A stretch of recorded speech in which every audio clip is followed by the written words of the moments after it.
অনূর্ধ্ব-20 সাফ চ্যাম্পিয়নশিপ সামনে রেখে 14 মার্চ শুরু হচ্ছে বাংলাদেশের প্রস্তুতি ক্যাম্প। দল নির্বাচনের জন্য আবাহনী সহ দুটি ক্লাবের বিপক্ষে প্রস্তুতি ম্যাচের পাশাপাশি জাতীয় দলের বিপক্ষে ম্যাচ আয়োজনের পরিকল্পনা ফেডারেশনের। এদিকে নতুন কোচের জন্য চ্যালেঞ্জিং মনে হলেও শিরোপা জয় নিয়ে আশাবাদী মার্ক কক্স।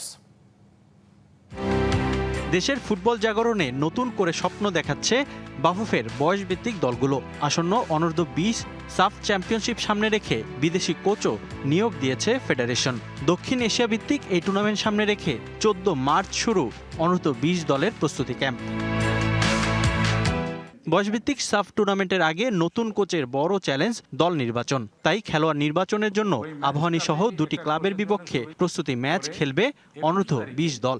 সঙ্গে পরিকল্পনা আছে জাতীয় দলের বিপক্ষে ম্যাচ আয়োজনের। একই সাথে তারা একই হোটেলে থাকবে, যাতে সিনিয়রদের একটা গাইডেন্স তারা পায়, এবং আমরা চেষ্টা করব যে ন্যাশনাল টিমের সাথে তাদের একটা ম্যাচ যেন তারা অ্যারেঞ্জ করতে পারে। এদিকে বিদেশি কোচের পাশাপাশি অনূর্ধ্ব-20 দলের ক্যাম্পে দেখা যেতে পারে বাংলাদেশি বংশোদ্ভূত ডেকলান, রোনান সুলেমান, আমির সামি, ইব্রাহিম নওয়াজ সহ 6 প্রবাসী ফুটবলারকে, যার মধ্যে চূড়ান্ত 4 প্রবাসী। বাকি 2 জনকে পাওয়া নিয়েও আশাবাদী ফেডারেশন। স্টে সেফের ডাবল লেয়ার প্রোটেকশনই পিরিয়ডের হেভি ফ্লোর দিনগুলোতে আমাকে রাখে নিরাপদে। Stay safe. 6 জন প্লেয়ারদের মধ্যে 6 জনই কনফার্ম করেছে যে ওনারা আসবে।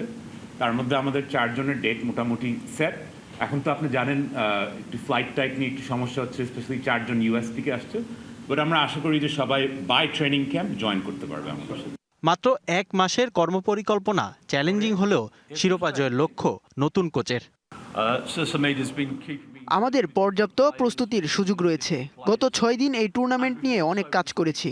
আমার কোচ ও টেকনিক্যাল ডিরেক্টরের সঙ্গে নিয়মিত কথা হচ্ছে। আশা করি শিরোপা নিয়ে আসতে পারবো।